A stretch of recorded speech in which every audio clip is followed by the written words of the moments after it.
Kita masih ada presentasi yang kedua, masih ada topik yang kedua yang tentunya tidak kalah menarik mengenai sleep hygiene. Nah, di sini pasti Bapak Ibu suka tidur siang atau suka ngantuk di siang hari. Siapa yang suka ngantuk siang-siang? Oh banyak rupanya Dokter Dani ya. Oke, sebenarnya sehat nggak sih ngantuk siang hari, termasuk Dokter Marlinda juga ya. Sebenarnya sehat nggak sih ngantuk di siang hari? Kita akan sama-sama dengarkan penjelasan dari Dokter Retno Eswardani mengenai pentingnya tidur berkualitas pada ibu, anak, dan juga lansia. Silakan Dokter Dani.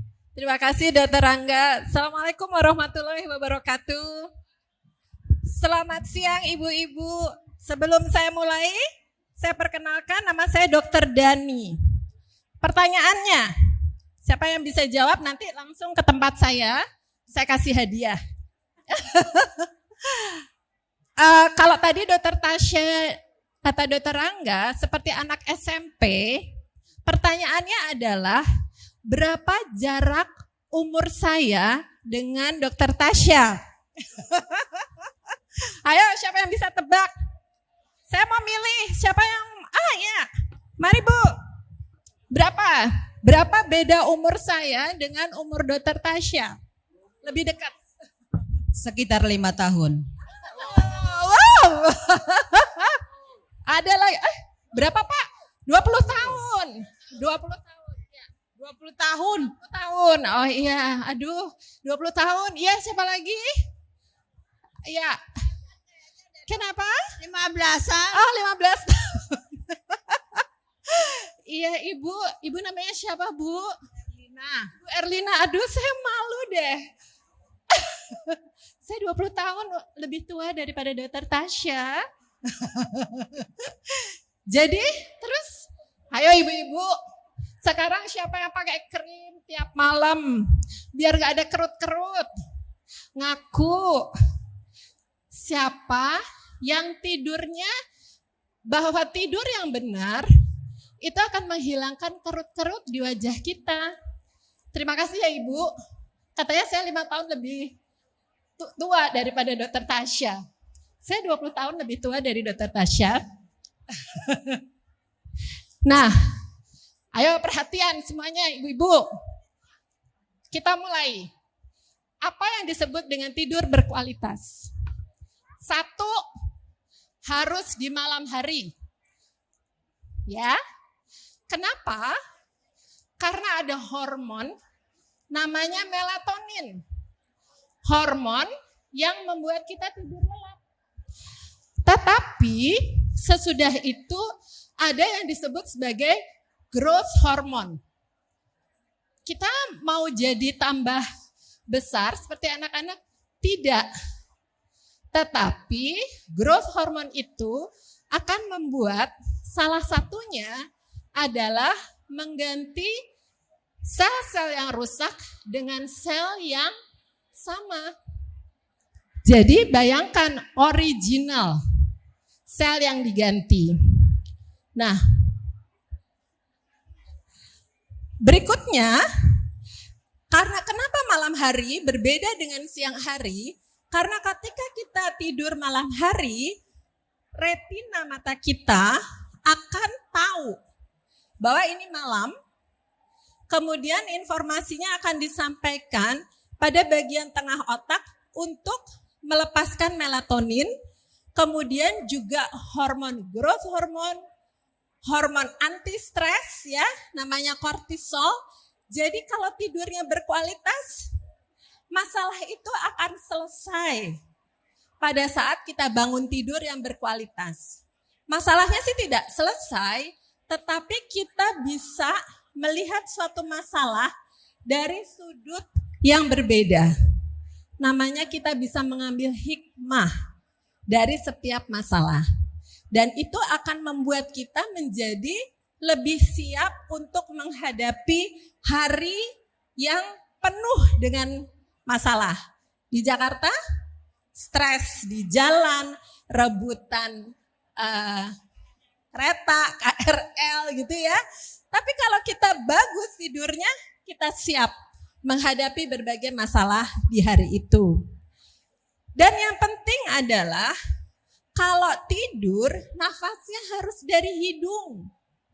Hati-hati kalau Bapak Ibu melihat, ini kok mulutnya terbuka ya saat tidur. Hati-hati, itu merupakan tanda awal bahwa tidurnya tidak berkualitas. Nah, yang menarik adalah tidur itu tidak harus selalu 8 jam. Setiap orang punya kecukupan tidurnya masing-masing. Bapak Presiden kita, Pak Habibie, tidurnya cuma 2 jam. Banyak alim ulama mereka justru bangun di malam hari untuk tidak tidur. Tapi mereka tetap sehat. Karena tidak ada, setiap orang itu tidak harus tidurnya sama. Tetapi yang penting adalah kita tidur harus bangun dengan jam yang sama. Bukan mulai tidurnya yang sama, hati-hati ibu. Jadi bukan harus tidur jam 8 atau tidur jam 10, tetapi justru bangunnya yang harus sama. Sebelum matahari terbit atau pas matahari terbit. Pas matahari terbit sekarang jam 6.05. Jangan pernah tidur lagi sesudah matahari terbit karena tidur itu menjadi tidak bermanfaat. Kalaupun boleh tawar-menawar, boleh tidur sampai 7:30 pagi karena hormon melatonin masih dikeluarkan sampai jam 7:30 pagi. Slide. Nah, apa akibatnya kalau tidur kita mulutnya terbuka? Ini akan mengganggu tentu. Kalau hanya karena flu, ya, karena common cold, karena selesma, itu disebut gangguan jangka pendek.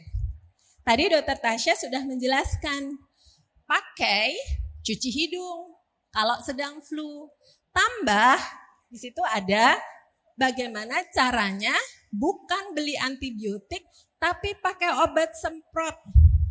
Ya, obat semprotnya biasanya kita anjurkan di situ tuh yang ada di di stand THT. Nah, kalau misalnya jangka panjang terjadinya, maka akan terjadi gangguan fisik. Tampak tua, obesitas, saya juga rada-rada ya masih perutnya agak gendut sedikit.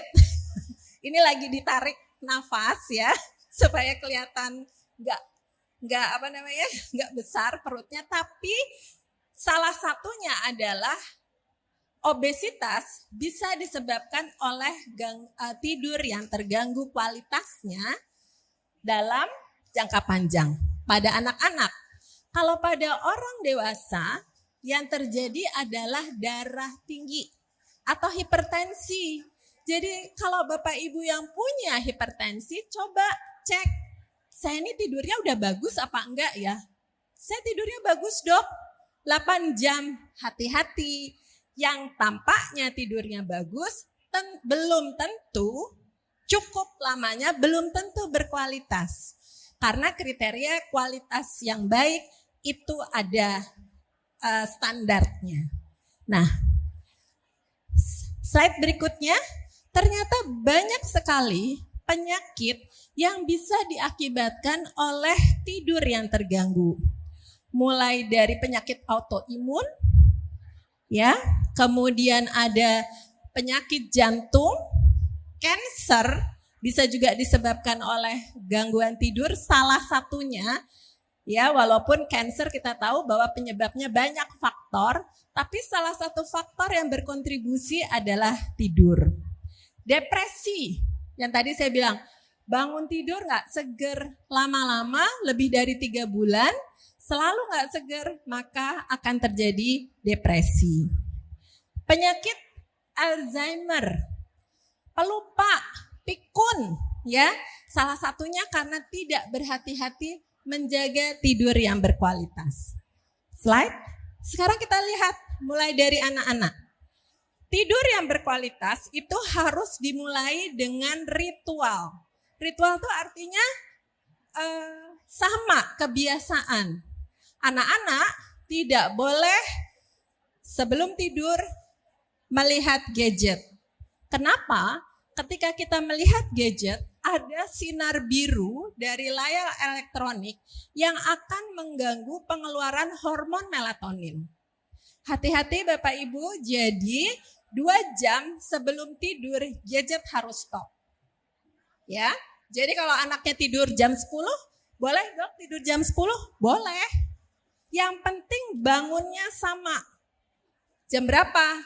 Kalau muslim ya pas sholat subuh. Ya, atau yang paling lambat adalah waktu matahari terbit. Kegiatan rutin yang lain ini juga harus tetap sama pada saat hari Sabtu, di weekend, atau hari Minggu. Slide. Nah, kalau yang dewasa, tidur berkualitas ini sarannya ada olahraga ringan dulu. Ya, seperti stretching sebenarnya. Stretching itu mungkin sama dengan kalau muslim adalah sholat dulu sebelum tidur ya. Nah ini ada contohnya, tujuannya buat apa? Seperti tadi, supaya fokus, supaya konsentrasi, kemudian juga sistem imunitas. Ingat, ketika kita tidur di malam hari, maka kita akan diberi pakaian, yaitu ada di dalam ayat Al-Quran, dan itu artinya adalah sistem imunitas, sistem kekebalan. Slide berikutnya, ibu saya 86 tahun, tidur, kami berempat ya, itu jadi kalau gangguan tidur pada lansia, utamanya mereka itu susah tidur malam hari. Alhamdulillah ibu saya tidur jam 8 dan bangun jam 8 malam dan bangun sebelum adzan subuh. Itu sudah terjadi sampai saat ini. Jadi slide. Jadi apa yang dilakukan saya pelajari dari ibu saya adalah punya rutinitas dengan disiplin. Teratur berolahraga dan kena sinar matahari pagi 30 menit. Ya. Kemudian kalau malam tidur dalam keadaan gelap. Tidak boleh ada pajanan layar elektronik. Kalau perlu obat alamiah, maka kita menganjurkan penggunaan hormon melatonin dalam bentuk tablet. Walaupun memang tidak sekuat dengan hormon melatonin yang diproduksi oleh tubuh kita. Dan juga orang tua, itu saya sih kenapa sih selalu terbangun jam 2?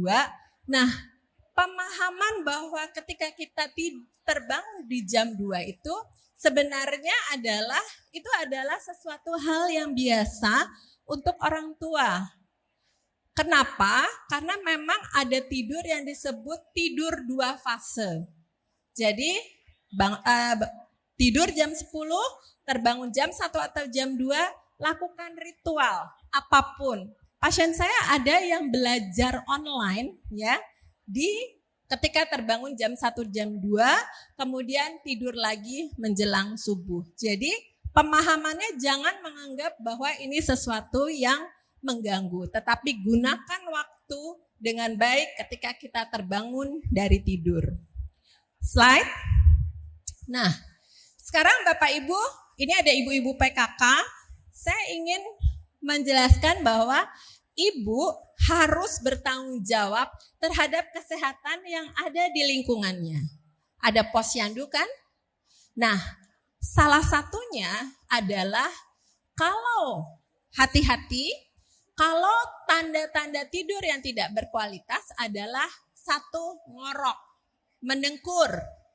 Yang kedua, habis bangun tidurnya nggak seger atau bahkan sakit kepala, lesu gitu ya.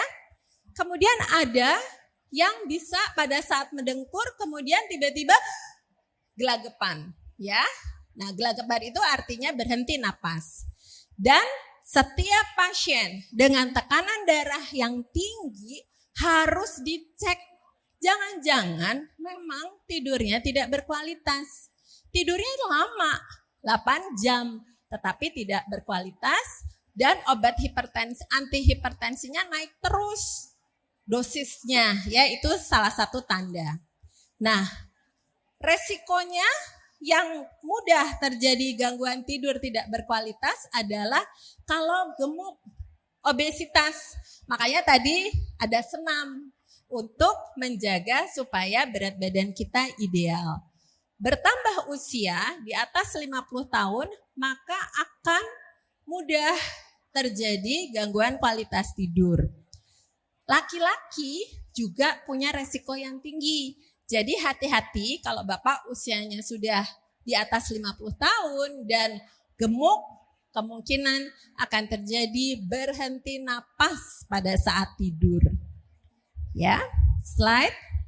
Jadi ini yang resiko tinggi, laki-laki, obesitas, serta ukuran lingkar lehernya lebih dari 37 cm.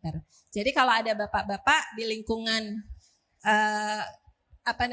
area ibu-ibu, nah coba ibu diidentifikasi dan dikirim ke dokter spesialis THT terdekat atau dokter umum supaya dieksplor lebih lanjut.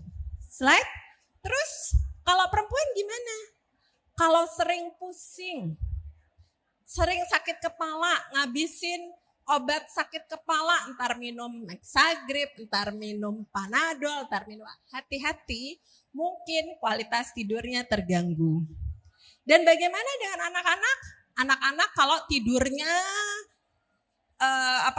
gelisah, nendang-nendang, jatuh semua, bantal, guling, selimutnya bertebaran kemana-mana. Hati-hati, anak-anak dengan yang seperti ini juga kemungkinan memiliki gangguan kualitas tidur.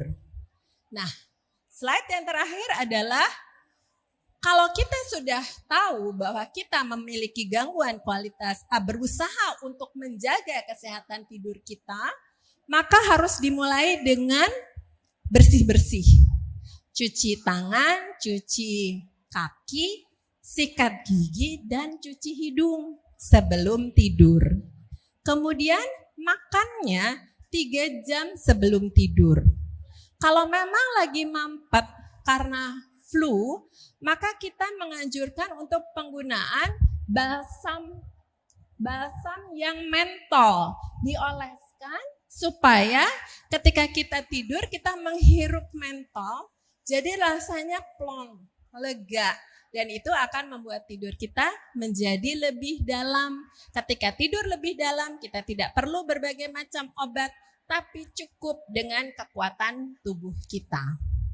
Dan yang terakhir, harus dilatih bahwa tidur itu harus dalam keadaan gelap. Ya, supaya hormon melatonin terus diproduksi. Karena hormon melatonin hanya keluar pada saat gelap. Ya, slide terakhir. Jadi Bapak Ibu sekalian, tidur itu nggak bisa dianggap ya udah deh bagus ngorok tidurnya nyenyak, ya. Karena tidur yang berkualitas itu bukan tidur yang mendengkur, bukan lamanya udah cukup 8 jam, tapi tidur berkualitas itu ada kriterianya. Mudah-mudahan Bapak dan Ibu ingat, 1, tidurnya malam hari harus dalam keadaan gelap supaya hormon melatonin bisa dikeluarkan dengan baik. Dan yang keempat adalah tidur dengan mulut tertutup. Tidak boleh mulutnya terbuka. Sekali lagi, memang kesehatan tidur ini masih belum mendapatkan perhatian karena orang menganggap ya udah deh pasti tidur gitu. Tidak seperti ibu yang tadi sudah berolahraga, ngatur makannya, gimana supaya nggak makan goreng-gorengan, supaya ngatur kalorinya. Tetapi mulai hari ini insya Allah pemahaman tentang tidur berkualitas sudah dimiliki dan coba terapkan mulai malam ini. Mulai dari diri kita sendiri dan kita ajak keluarga, anak-anak, orang tua juga untuk melakukan kesehatan tidur yang baik. Demikian Dokter Rangga mungkin. Terima kasih banyak Bapak Ibu Terima sekalian. kasih Dokter Ibu Dani. Erlin, nanti ketemu dengan saya ya. Ada hadiah khusus untuk Ibu. Terima kasih untuk jawaban yang benar. Baik, terima kasih Dokter Dani, menarik sekali ya. Jadi rupanya penting sekali kesehatan tidur kita. Tidur itu bukan cuma dia tidur aja, tapi juga ada yang harus diperhatikan. Nah, kita akan buka sesi pertanyaan. Mungkin satu dulu dari Ibu yang di sebelah sana dan Bapak. Kemudian nanti dari sebelah sini juga ya, Ibu sebentar ya. Oke, mungkin untuk pertanyaan yang pertama dari Ibu dulu Pak, sebentar ya. Dua-duanya kan? Boleh Bu. Ya, Assalamualaikum warahmatullahi wabarakatuh. Selamat pagi dokter cantik dua-duanya. Saya mau tanya, saya kan kalau untuk THT, saya pernah operasi sinusitis ya. Sinusitis saya sinus maksilaris. Itu udah 2 kali operasi. Nah, seperti dokter bilang bersih-bersih hidung. Bahaya enggak atau ada efeknya enggak nanti kalau saya mencuci hidung seperti yang dokter anjurkan? Karena kan saya kalau udah terlalu banyak kena debu atau kotoran itu ya, debu atau goreng-gorengan itu mampet, susah tidur. Itu aja yang saya mau tanyakan sama dokter THT. Terus sama ibu yang cantik 20 tahun. Begini dok, kalau tidur memang saya agak kurang. Terus kadang itu kalau sudah capek, kalau tidur capek itu gigi saya itu kadang suka beradu. Itu apakah penyakit atau bagaimana? Mohon penjelasannya. Terima kasih. Assalamualaikum warahmatullahi wabarakatuh. Waalaikumsalam. Terima kasih Ibu. Boleh silakan dijawab. Ya, Dr. boleh. Tasya. Terima kasih Ibu. Izin saya jawab pertanyaan yang pertama ya Bu ya. Kalau ada riwayat operasi justru akan lebih baik kalau Ibu cuci hidung. Karena kalau ada riwayat operasi, saya nggak tahu diagnosis sinusitisnya apakah pada saat itu akut atau kronis yang sudah menahun. Tapi cuci hidung kalau pada kondisi kronis juga sebenarnya rutin harus dilakukan untuk pasien-pasien yang pasca operasi walaupun sudah dioperasi. Karena cuci hidung itu bisa membantu mengurangi kekambuhannya gitu. Jadi justru kalau habis operasi kita biasanya malah pasien harus makin rutin cuci hidungnya. Kalau orang normal nggak ada keluhan 1 kali sehari masih boleh, nggak apa-apa. Tapi kalau pasien yang memang ada riwayat rhinosinusitis atau lagi pasien yang memang ada riwayat operasi sebelumnya 2 kali dan volumenya biasanya kita boleh naikin gitu. Jadi boleh, jawabannya Ibu kalau habis operasi malah justru boleh cuci hidung dan harus rutin cuci hidung. Lebih rutin daripada orang sehat. Iya, terima kasih Ibu. Siapa namanya tadi? Nama saya Hani. Ibu? Hani. Oh, Ibu Hani ya. Terima kasih Ibu Hani. Hani Sweetie. Hani yang manis, Hani yang baik. Jadi untung Ibu nanya ya, terima kasih. Itu adalah salah satu tanda ketika gigi kita bergerak gitu ya, apa istilahnya? Ya kalau bahasa kedokterannya namanya bruxisms. Nah itu sebenarnya adalah tanda bahwa ibu pada saat tidur itu ada periode terjadi berhenti napas Bu. Jangan takut ya Bu, jangan takut. Nanti ibu datang ke RSCM ya, ketemu sama kita berdua supaya nanti kita bisa lihat lebih lanjut masalahnya ada di mana. Karena bruxisms Ibu, jadi siapa yang punya putra putrinya ketika tidur giginya itu krek gitu ya. Nah itu tanda sebenarnya tidurnya tidak, karena berhenti napasnya. Berhentinya berapa lama? Cuma 10 detik. Tapi bisa terjadi berkali-kali dalam satu malam tidur. Kalau terjadinya bisa sampai 10 kali, itu kita menyebutnya suatu penyakit berhenti napas saat tidur. Dan itu tadi yang bisa nanti mengakibatkan 10 tahun yang akan datang, ya, anaknya dapat hipertensi pada usia muda, bisa punya sakit gula, kan ada iklan ya, sakit gula bapak dan anaknya. Nah, itu salah satunya juga selain faktor genetik adalah ketika tidak berhati-hati dalam menjaga kualitas tidurnya. Jadi diabetes, obesitas, hipertensi, stroke pada usia muda bisa terjadi karena ada gangguan kualitas tidur pada anak-anak, pada remaja umur 17 tahun, bayangkan 10 tahun kemudian umurnya 27 tahun tapi tiba-tiba udah hipertensi, udah diabetes, seperti itu ya. Jadi Ibu Hani nanti datang ke RSCM ya, ketemu dengan kita berdua ya Bu, bawa rujukan dari fase 1 dan 2-nya, nanti kita explore lebih lanjut untuk kesehatan tidurnya. Terima kasih. Nanti bisa dibikin rujukannya Bu, kalau dari Jakarta Barat, tenang aja. Oke, kita ada waktu lagi untuk 2 pertanyaan, mungkin dari Ibu yang sebelah sana dulu ya. Oke, biar adil, jadi satu bagian ada 1 penanya. Silakan Ibu. Terima kasih, saya Nikelani dari Kowani, usia saya 77 tahun. Dan 27 tahun yang lalu saya operasi sinusitis, tapi nggak tahu kalau jenis apa. Dan saya hanya dianjurkan karena berulang-ulang 5 kali seminggu harus jalan pagi, tidak boleh ngomong, tarik napas, keluar napas, itu sembuh. Sampai sekarang sembuh. Yang mungkin saya tanyakan, karena ada cucu-cucu yang untuk cuci hidung. Terus terang baru sekarang saya dengar cuci hidung. Tadi dikatakan masuk ke kiri, dia keluar ke kanan.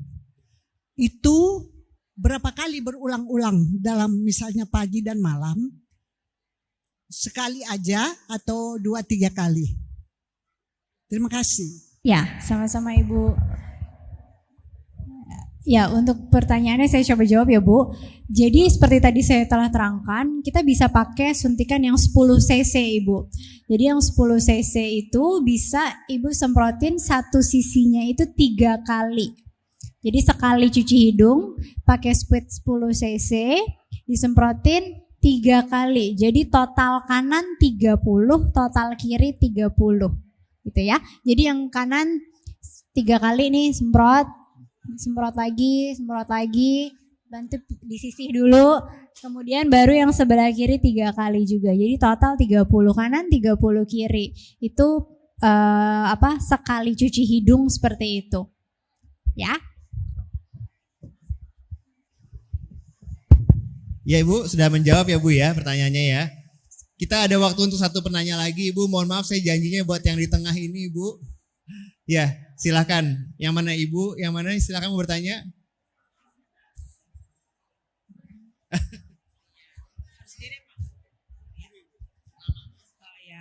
Ya, terima kasih. Saya Ibu Saida, tapi saya mau tanya tentang anak saya ya Bu ya. Dokter gitu maksudnya. Jadi anak saya umurnya 25 tahun, perempuan. Jadi dia selalu tiap pagi tuh flu terus, setiap pagi. Setelah siang enggak lagi. Itu kenapa tuh Dok? Padahal enggak ngapa-ngapain, enggak kena debu, enggak apa gitu. Itu aja sih, terima kasih Dok. Ya, Ibu Saida ya Bu ya, anaknya flu terus tiap pagi Bu. Pagi doang ya Bu ya. Oke. Ya, kalau yang biasanya sih kalau pagi aja Bu, memang biasanya itu ada kaitannya dengan alergi. Seperti yang tadi saya bilang ya, tadi ada alergen biasanya yang mengumpul. Orang Indonesia kebanyakan alerginya itu sama tungau, debu rumah. Jadi bukan sama debunya, tapi sama tungaunya. Tungaunya itu nempel sama debu rumah dan paling banyak kita tahu itu di kasur, di spray, karpet, korden gitu ya. Jadi makanya untuk pasien-pasien yang dengan alergi biasanya kita edukasinya juga adalah misalnya spray diganti setiap 1 minggu sekali gitu ya. Kalau nggak perlu pakai karpet nggak usah pakai karpet ya. Jadi kalaupun karpet juga mungkin yang mat yang karet gitu biar lebih gampang dibersihin. Nah biasanya sih itu Bu, tapi kalau misalnya memang mau tahu lebih lanjut ya baiknya kita konsultasi ke dokter, nanti kita lihat. Mungkin dari Dokter Dani ada tambahan. Terima kasih Ibu Saida.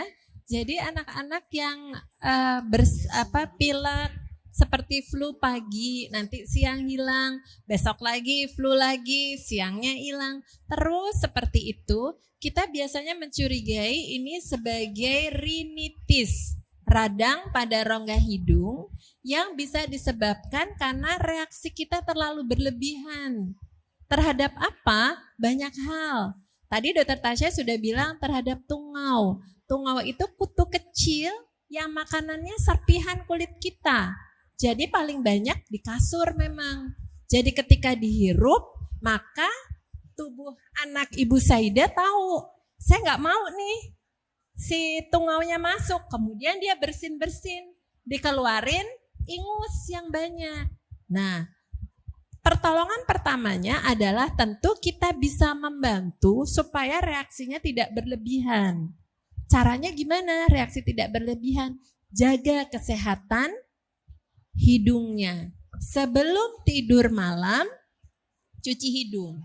Dan anak dengan reaksi yang terlalu berlebihan itu, malam sebelum tidur saya sarankan untuk mandi air hangat.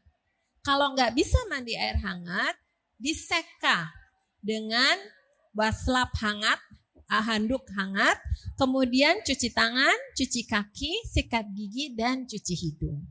Kalau ibu sudah kerjakan itu minimal 2 minggu, tidak ada perbaikan, berarti ibu harus mencari pertolongan ke dokter spesialis THT. Dokter spesialis THT tidak hanya ada di RSCM, tetapi juga ada di RSUD, ya, di RSUD dan di rumah sakit yang besar, misalnya di daerah Jakarta ini, misalnya di di Tarakan atau di Budi Asih, sesuai dengan tempat tinggal ibu, ya.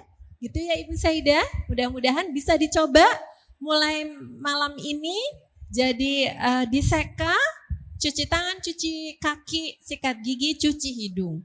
Lakukan 2 minggu, lalu kalau belum ada perbaikan, datang.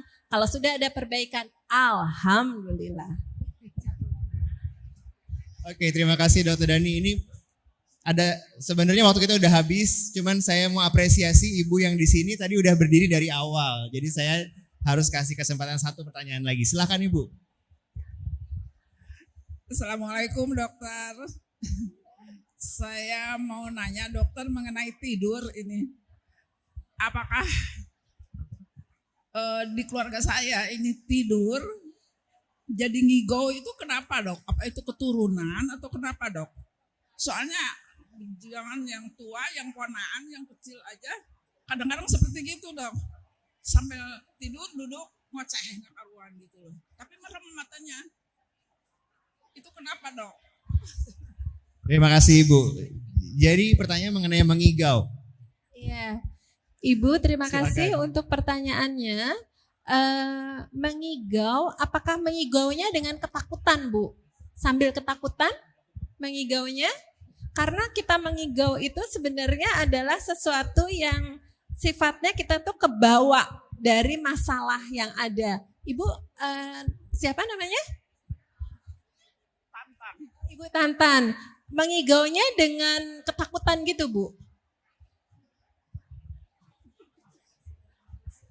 Itu kadang-kadang iya kayak ketakutan terus sampai baca ayat kursi panjang gitu sambil ngigau merem. Tapi ponaan saya juga seperti gitu. Yang kecil padahal baru kelas 5. Dia bangun duduk.